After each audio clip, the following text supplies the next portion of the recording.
Continue. Thanks very much. It's good to be back after a couple of weeks. I think I had about 10 minutes in with an hour and 47 to go, but I'm not sure if the House Leader wants me to talk for an hour and 47, even though I would love for the opportunity, as I know the Minister of Energy would, for me to be able to talk about it. But let me do a quick recap of the first 10 minutes of my speech, just in case the members opposite, in particular my colleague from Kamloops, didn't get a chance to hear it. I am excited, Madam Speaker, to be able to rise in the House and introduce Bill 14, the Forest Statutes Amendment Act, and now be in the position as the Minister of Forest for the province of British Columbia to be able to speak to the amendments to the Forest Act and the Forest and Range Practices Act. When we were last here, I took the opportunity to thank, and I want to do so once again, to the countless British Columbians across the province who participated in the review of BC timber sales, which is the big driver for us bringing forward the amendments here today, but in particular to thank the team in BC Timber Sales for all the work that they've done. Their words that I'm going to be speaking for the next little while are reflective of their hard work. At its core, Madam Speaker, this legislation really is about one thing, and that's ensuring that British Columbia's forest sector is stronger and more resilient and better positioned to deliver for workers, communities, and future generations. At its foundation, forestry is a source of good-paying, family-supporting jobs. It is the backbone of communities in every corner of this province, and I would argue in every corner of this country. It is a strategic economic asset, not just for us as British Columbians, but for us as Canada and all Canadians. But we also know, as I touched on in my remarks when we began a couple of weeks ago, that the forest sector is facing big challenges right now. We have market uncertainty. We've seen the pressures from unfair trade actions from Donald Trump. We just saw the duties announcement just last week that actually went down, but really we don't have the full picture yet, given the fact that we are still facing more investigations and the threat of more 232 investigations. We know that those duties and that tariff, the 232, is unfair and unjust, and it hurts workers on this side of the border as it equally hurts homeowners or those who want, for our prospective homeowners, in the United States as well. We've also seen the impacts of wildfire, pests, and climate change, especially given that we are heading towards and already are in the midst of the 2026 wildfire season. We've heard clearly from workers, contractors, loggers, communities, and First Nations that the system is broken and must evolve.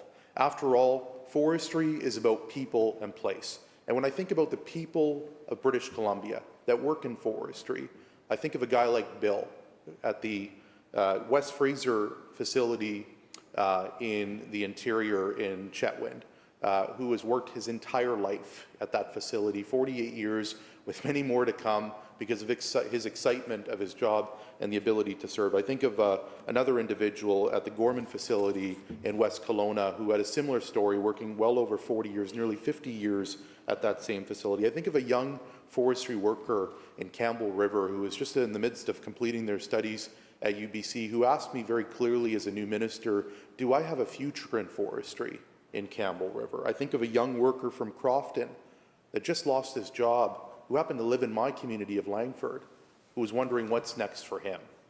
I think of First Nations leaders from the north, like the Kitsum-Kalem, who have stepped up to purchase an asset in their community, not just to provide good-paying family-supporting jobs for their residents, for their community members, but for the entire region as well. In this job, in this difficult job that we all have as legislators, but in my particular instance as the Minister of Forests, I'm often reminded of how challenging our jobs are given the circumstances of the world we live in, and sometimes the difficulty with trade actions from other jurisdictions. But I'm also reminded that in the case of forestry, forestry is all about people of British Columbia, but it's also about this beautiful province, this absolutely beautiful province, and people, Madam Speaker, give me hope every single day in my role as British Columbia's Minister of Forests. Last week, Madam Speaker, I had the opportunity, as did a couple of members opposite and the Premier, to be at the annual Kofi Convention, which is really a key date, a key week in our province where forestry leaders, those that work in industry, the environmental movement, those who work in the bush, all around forestry, come together to talk about the challenges and opportunities. And at that convention, the Premier and myself laid out our clear path forward for forestry. It is grounded in the action of our government in ensuring that forestry can be that formidable sector that continues to provide good-paying jobs and also provide the ability for communities to succeed as well. I shared in my remarks at Kofi that the path forward for forestry for many is uncertain. Just ask folks who've lost their jobs and they'll tell you it's uncertain. For many, it's rocky, given the challenges we're continuing to face in our forest sector and have faced, I would argue, over the last 50 years. But I think what they expect from this government, all members of British Columbia, all those who work in forestry, is for the government to chart a path forward. And the path forward for forestry, for me, and the key objectives that keep me going in the face of challenges, obstacles, but also opportunities, is to build a working forest within a land management framework that will last for generations. It's to fight like hell for forestry jobs in every corner of this province, in every corner of this country, for those communities that depend on them everywhere. To make more in BC by building a competitive, value-added forest economy, to build healthier, more resilient forests, to better protect communities from wildfires, and also to forge powerful partnerships so British Columbia can compete and win in global markets. And I would argue one of the most key aspects of my job as Minister of Forests is to protect our watersheds, our biodiversity and wildlife by ensuring conservation, habitat restoration, and responsible stewardship are at the core of how we manage our forests. These priorities are about moving our sector forward with purpose, Madam Speaker, from boom and bust to stability. It's about predictability. It's about delivering for people, for forest-dependent communities in every corner of our province. The message I've heard loud and clear from people on the ground in development of Bill 14 and all the other steps that we are going to be taking over the course of the next number of weeks and months is all focused on building a forest sector that we can be proud of and built for the next 100 years. I often think of the First Nation leaders in my community that are always reminding me that it is so important for us as community provincial leaders, whether at the local level, the provincial level, the national level, at the Indigenous level, we have to think 7 generations ahead. And that is exactly what Bill 14, the Forest Statutes Amendment Act, is all about. It's about taking the lessons we've heard, particularly through the BC Timber Sales Review in 2025, and turning them into action. It's about giving BC Timber Sales the tools it needs to better deliver for people, because BCTS, BC Timber Sales, must deliver for people. BC Timber Sales plays a unique and critical role in our forest sector. It provides a transparent, market-based pricing system, which was first introduced in 2003 and builds on the work that was delivered in the 1990s by former forest ministers like Dan Miller with a small business program. It supports small and medium-sized operators, especially those operators, Madam Speaker, that don't actually have access to tenure. The ability for them to get access to fibre is critical. That is jobs for loggers and contractors, but it is also jobs for those smaller mills and for those value-added remand facilities as well. And it serves as a key partner in advancing stewardship and economic development across the province. And that is going to be a huge aspect of my remarks as I introduce and speak to Bill 14. BC Timber Sales creates jobs and prosperity in every corner of this province. But it is fair to say, over the course of the last year, as I began the review of BC Timber Sales alongside the panelists that I chose, but participating myself, that BCTS, in order to be able to meet today's challenges, it must have flexibility to operate in a modern context. Bringing it into 2003 was one step, but it's 2026. Things have changed. It's fair to say the BCTS has not been successful these past few years. Their targets have been unacceptable. That is direction that I've received from the Premier to ensure that we can increase harvesting. And in order to do that, we know that we need a stable working forest, a stable land base. That is why Bill 14 proposes legislative updates that allow BCTS to use existing funds in more flexible and effective ways. This is not about spending new money. It's about taking the money that government already provides BC Timber Sales as a business and spending it in a way that delivers more for British Columbians, most importantly, delivers more for forestry workers and communities, so the fibre can move more efficiently, so that we can support a wider range of public values, and so that we can unlock new opportunities across the land base. Because we know, Madam Speaker, that when fibre flows, jobs follow. We know, and we see that. We see that in the opportunities that exist in every corner of this province. Just a couple of weeks ago, we saw an incredible announcement in our forest sector here in British Columbia.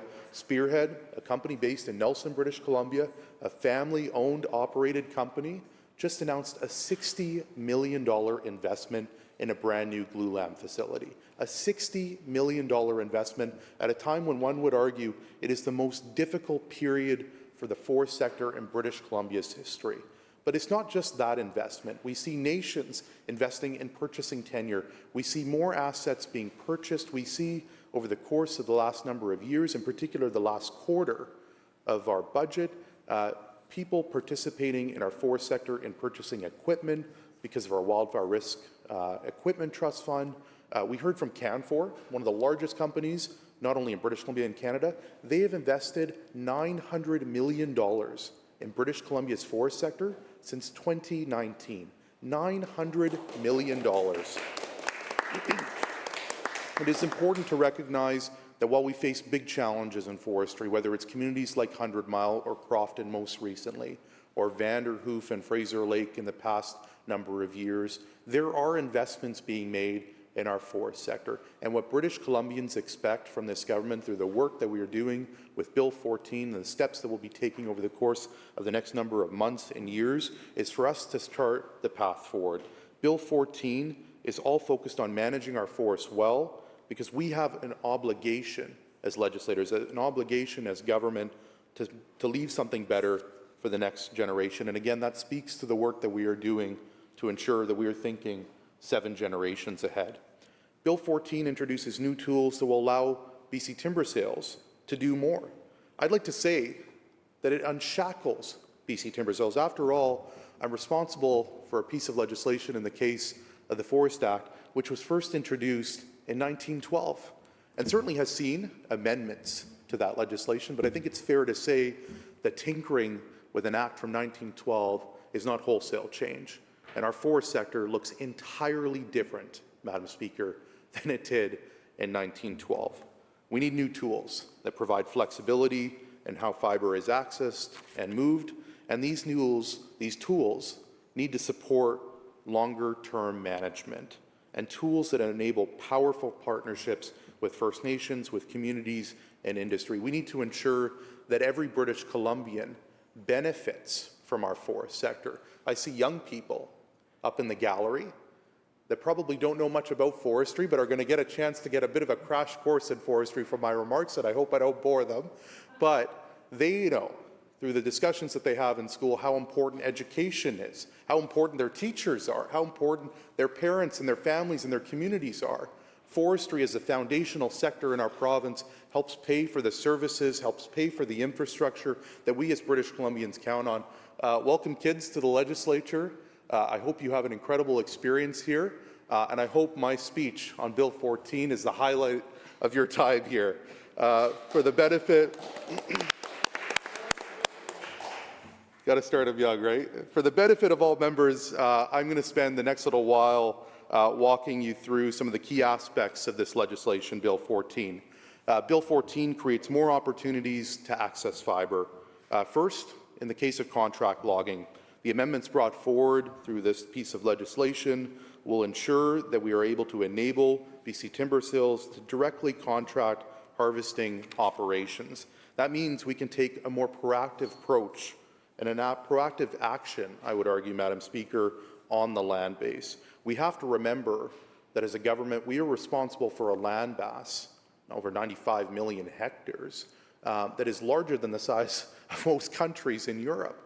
A subnational government. Again, British Columbia's forest sector faces big challenges, but I think it's also important for us to recognize that we are the 3rd largest exporter of softwood lumber in the entire world. It's Russia, Sweden, and then British Columbia. Pretty incredible, and that speaks to the work that is happening. And so when we talk about our land mass and proactive action on that land base, that is reducing wildfire risk through fuel management. It's advancing commercial thinning to improve forest health. Through the work that we've already done since the implementation steps that we've taken on the BCTS review and action plan, we've already awarded 3 sales in commercial thinning, 1 in the Sunshine Coast and 2 in Prince George. And in particular, I want to give a shout out to someone who I hold in very high regard, who is a successful recipient of 2 of those sales, Freya Logging, Liam Parfit. I know my colleague across the way has spoken to Liam, an outstanding leader in forestry, an outstanding individual who sees the potential for us to be able to create even more jobs by going in to our secondary forests and doing more thinning, more pruning and spacing, which is going to not only ensure that we can increase our yield rates over the next number of years, over the next number of generations, but also provide good paying family supporting jobs while looking after our environment. That is climate action on the record. That is climate action in the work that we're doing. And this aspect and this amendment, Madam Speaker, is about ensuring that logs are delivered to the right places at the right time. And this is built on the work that happens in every corner of our province, in particular through the leadership of individuals like Nick Arkle from Gorman Brothers, who just completed an acquisition of the Weyerhaeuser Mill in Princeton, a $120 million investment that they made because they believe in the forest sector here in British Columbia. This legislation, this amendment in particular, is about being proactive, not reactive. It's about using the tools we have to reduce risk and create value at the same time, while ensuring that the accountability exists, that we can speed things up and get more sales out. These types of activities support access to fibre, not available through traditional sales models. Bill 14 will provide contractors with a broader range of opportunities on which to bid. These new licenses types build on existing work by BC Timber Sales to provide a wider range of contract types that better reflect regional conditions, project scopes, and the diverse skill sets that we have in every corner of this province, in addition to increasing participation within the forest sector for marginalized communities. The second step that we're taking as part of this work, Madam Speaker, in amendments to Bill 14, the Forest Statutes Amendment Act, is we're going to fast-track the salvage of damaged trees. And I think when I say that, the salvage of damaged trees, fire comes to mind, and I want folks to keep that in mind. We're going to ensure that we're fast-tracking the salvage of damaged trees and also take the opportunity to access more undeveloped timber sales as well. This is a very practical and important change, and I might add, one of the pieces of this legislation that has unanimous consent, even from the environmental movement that sees the potential here as well. This is a very practical and important change. It allows BC Timber Sales to offer timber sale licenses that are not fully developed. And why does this matter, Madam Speaker? Because it accelerates the timelines. I talked about in my earlier remarks my expectations of BC Timber Sales to speed things up, to be able to hit our targets, to be able to get to our rationalized apportionment. This responds directly to the concerns that I've heard time and time again from industry about when fires occur, when insect damage occurs in our forests, the ability for us to be able to step up, get in there and get access to this fiber. It allows us to respond more quickly to damaged stands, including those impacted by wildfire. And it gets that land into production faster. We see, with the impact of the last number of years of wildfires in particular, but also going back to the end of the pine beetle kill as well, that we have a huge potential to build a reforestation economy here in British Columbia. British Columbians should be proud that every time we harvest one tree, we plant 3 more trees in place. But not only that, Madam Speaker, in addition to that, there is a huge potential in partnership with the federal government for us to plant even more trees. We have planted billions of trees, Madam Speaker, over the course of the last number of years since we formed government, and there is huge opportunity for us to do even more in development of a reforestation economy, putting young people to work, putting First Nations to work, ensuring that there are more good-paying family-supporting jobs, while ensuring that as we protect that land base, as we take advantage of the opportunity to salvage and also reforest, that in the long run is going to generate massive amounts of revenue for British Columbia. In a world where timing matters, this is about moving with urgency. It's about ensuring that we do not leave fibre stranded on the land base. This is about new streamlined license opportunities that will increase the amount of recoverable wood and speed up access to support mills throughout the province, especially pulp mills, especially pulp mills that are struggling right now in accessing fiber, but also economic access to fiber. And we know that when people talk about economic access to fiber, the biggest driver for that is pulp prices right now. Pulp prices are very low. I've heard directly from the pulp sector when I was at Kofi last week that unless pulp prices can get back up to over 800, they're not going to be making any money. Right now, it's 670. They're losing money every single day. And unfortunately, that's not something we can control. We can't control pulp prices, but we can take steps to ensure that they have access to fiber. And I want to share one example, the Mine Creek fire near Kamloops, near my colleague, the Critics riding. That fire, I had an opportunity to visit the ground in partnership with the local Forest District Office, the BC Wildfire Service, as well as the Coldwater Indian Band, which was one of the proponents in a sale. That fire began on September 1st, 2025. On September 8th, just a few days later, BC Wildfire Service was in the process of fighting that fire, but while they were fighting that fire, the BC Timber Sales, the local district office, and the Coldwater Indian Band, and local proponents already began flying that fire. And why were they flying that fire at the same time we were fighting that fire? Because they already saw the opportunity to look ahead to ensure that as the BC Wildfire Service does its incredible work in putting out that fire, there was an ability for us to move quickly, efficiently, in planning to ensure that we could do that salvage logging. On September 28th, just 20 days later after flying that fire and beginning the planning work, stakeholders from all of government, from outside, from the forest sector, from local nations, came together, and on October 7th, just a few days later, a permit was submitted. And literally 2 weeks later, by the end of October, that permit was approved. So when we talk about permit efficiency, let's start. Fire began September 1st, September 8th, planning began, and literally a month later, a month and a bit later, a permit was approved. That is the hard work of the public service. That is the hard work of the Forest Service, Madam Speaker, and I think it's something we should be proud of. And it is not just the ability, thanks very much, it is not just the ability for us to be able to move efficiently. I want to remind all members that it is not just foresters that are at the table, biologists, agrologists, those who are considering the impact on the soil, those who are ensuring that we're looking after the soil and biodiversity integrity. All of those folks have a seat at the table. All of those folks make up the Forest Service. These new salvage licenses are expected to deliver up to an additional 500,000 cubic meters of fiber, approximately over 11,000 truckloads to the market.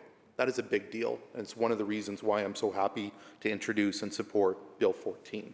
Next, Madam Speaker, Bill 14 will help shape our future of forestry, and this is a big one, to long-term full rotation forest stewardship. For too long, our system has focused on minimum obligations, free-growing requirements that ensure basic regeneration, but do not always maximize the long-term value of our forests. I've often talked about over the course of the last year since I took on the role of Minister of Forests about the need for us to move from volume to full area-based tenureship, full rotation management. My colleague across the way and I've talked about this in estimates the last 2 iterations about us looking to other jurisdictions that are decades ahead of us in the case of Nordic countries in particular. Full rotation area-based forestry is not going to be exactly the same as those Nordic countries like Finland and Sweden because they have very little biodiversity. They don't have any primary forests. They cut them down. We still have 11 million hectares of our primary forests, in particular 11 million hectares that will not be touched because they're in protected parks, because of the work of my colleague, the Minister of Environment and Parks, or for other reasons that are very important and critical to the success of our province. But there is an opportunity for us to do more of that full rotation management that in the long run is going to create more job opportunity, is going to increase the yield rates from our forests as well. This bill allows BC Timber Sales to invest beyond those minimum standards. I hear from British Columbians in Langford Highlands, I hear from people in the north, the interior, the coast, everywhere, about the importance that we all have, the values that we all share in good forest management, in stewardship of our lands.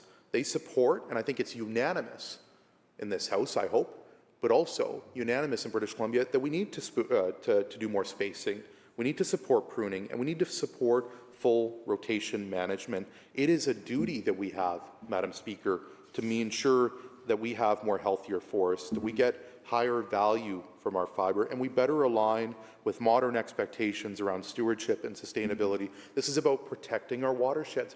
Water is something that brings everyone together. Our water is at risk. We've talked about it in this House just a few weeks ago with the impact of Donald Trump in the United States. We have to protect our watersheds. We are doing work right now because of the hard work of my colleague in Vernon in stepping up and getting $15 million from our community, from my ministry, to be able to do spacing, pruning, and thinning in the Aberdeen Plateau, an important watershed, because that is the third largest watershed in British Columbia and supplies thousands and literally billions of dollars when you look at the agricultural sector. Because our forests are not just about today. They're about ensuring that we're planning for decades from now, 7 generations from now. They are about ensuring that our forests we manage continue to provide ecological, cultural, and economic benefits well into the future. Bill 14, Madam Speaker, gives timber sales managers greater discretion to apply terms and conditions to agreements.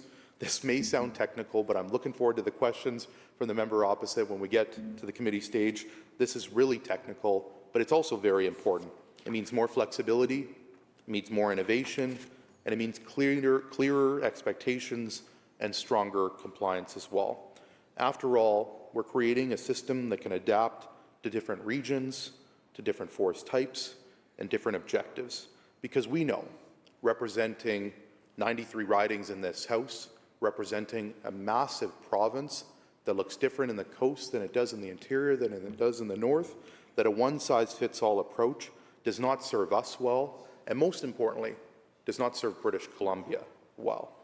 I think it's so important as we talk about Bill 14 that we remind ourselves the forestry is all about people and place, and the steps that we're taking from contract logging, which is going to create more jobs for loggers and contractors, and why there is such strong support from the logging community in the form of the Truck Loggers Association, the Interior Logging Association, and many of those truck loggers and contractors that I've met, whether it was last week at Kofi or in other parts of our community throughout the province as well. I hope from a former, current, retired logger, I'm not sure how you refer to yourself, member across the way. Once a logger, always a logger, right? I hope that there's support from him as well, because he sees the opportunity with contract logging. Contract logging is not going to replace the current aspect of timber sales, but it gives us one more tool to speed things up, to be able to get to our rationalized apportionment so we can get those local logs to local mills to create more good-paying family-supporting jobs, while also ensuring, Madam Speaker, that we're not only creating those jobs, but we are providing the world with the most sustainable wood products that the world needs. Russian lumber, BC lumber. Pretty easy choice, I might add. But we need to be more competitive. We need to get back into those markets. It's why we're opening offices in the UK. It's why we're continuing to do the work in Japan and South Korea. And Bill 14 is a critical part of our ability to be able to compete in those global markets. Bill 14 is a critical part of our ability to be able to ensure that we not only compete, we win in those markets. I'm just going to end with a few more remarks about Bill 14. Madam Speaker, I would love nothing more than to talk for an hour and 19. My colleague across here will know how excited I was, but I don't think I'm going to be coming back to this piece of legislation. And I want to give my colleague across the way, who I hope will be the designated speaker, and I have every expectation will be speaking for 2 hours on this as well. No pressure. But I want to end with my time before the speaker shows up and sends us to lunch to talk about Bill 14 and the connection that we all have to our forests. I'm proud of our sustainable forestry practices. I'm proud of the work that is happening on the grounds. In 2003, First Nations had 3% access to our annual allowable cut. Today, in 2026, they have access to over 22%. That was because my friend John Horgan made this a priority, and my friend the Premier ensured that we are continuing the efforts to ensure that First Nations, the true stewards of our land, have more access to that tenure. After all, forestry is about people and place, and it's fair to say, Madam Speaker, that forestry invokes a lot of opinions and perspectives from British Columbians, sometimes good, sometimes bad. I often joked, and I joked about this in my remarks at Kofi, that often I'll end a day by going up on social media and some people saying, Minister, you're cutting too many trees down, and Minister, you're not cutting enough trees down. But forestry is that foundational aspect of our economy and always will be. Bill 14, Madam Speaker, in addition to what I've already talked about, also has consequential amendments to the Forest and Range Practices Act. These changes ensure that contract logging activities align with stewardship requirements. They ensure that public engagement continues to be a key part of decision-making. My colleague across the way from the Caribou talked about this in the context of the fact that we're actually doing forest landscape planning in the Caribou. This is First Nations, this is industry, this is government, all coming together to plan out the future of forestry. And if we get this right and we are able to deliver a working forest, as the Premier touched on in his remarks at Kofi, this will lead to us eliminating cutting permits. Biggest complaint I hear about is how long it takes to get a cutting permit approved. And we know it's not cutting permits when they get to the ministry. It's all the work that goes into developing a cutting permit. Sometimes it can take 2 to 3 years. That's unacceptable. So let's do all that work up front. I often compare it like building an OCP, an official community plan.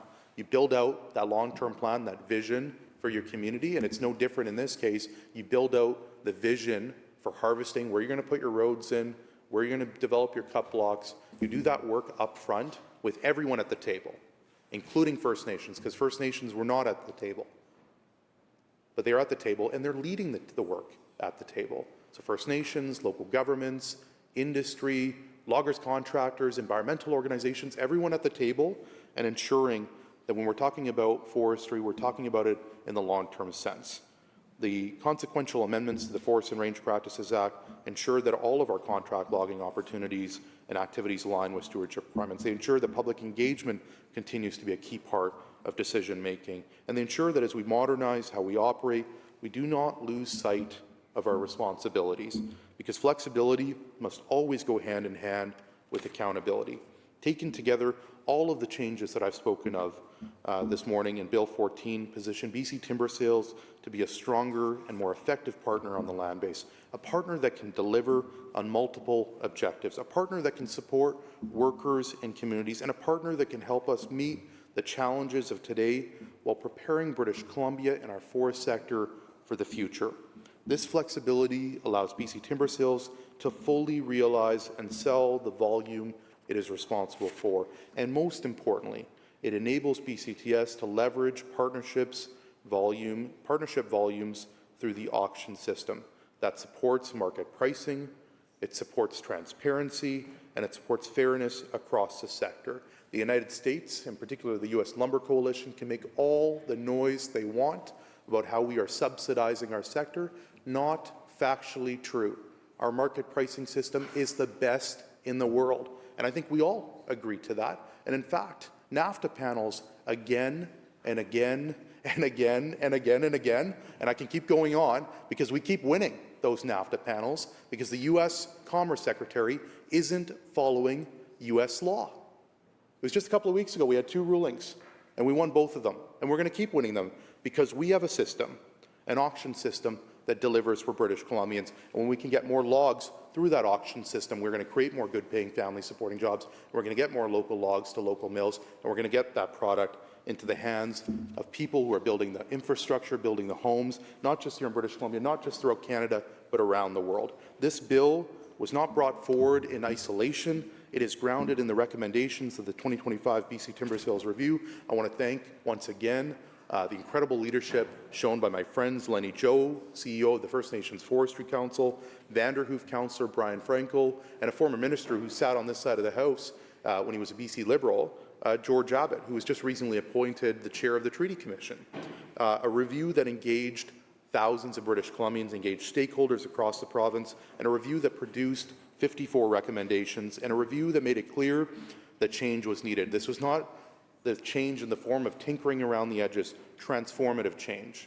We are going to be doing more work on those 54 recommendations outside of this legislation, but this legislation gets the ball rolling. We've already begun implementing many of those recommendations, and in our work to expand BCTS's mandate, last year, BCTS performed up to 30% better from Q3 last year to Q3 this year. 30% in just 1 year. Again, with the market conditions, low market prices, complete collapse of the U.S. housing market, 30% increase in sales is not too bad.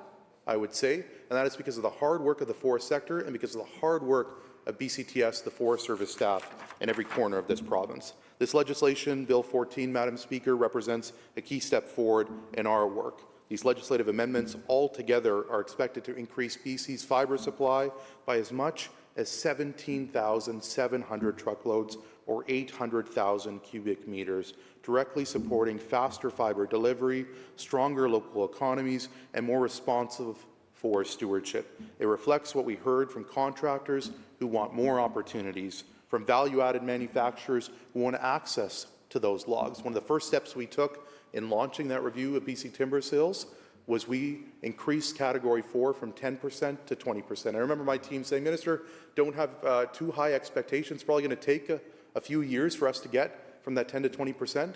You know how long it took? 1 year.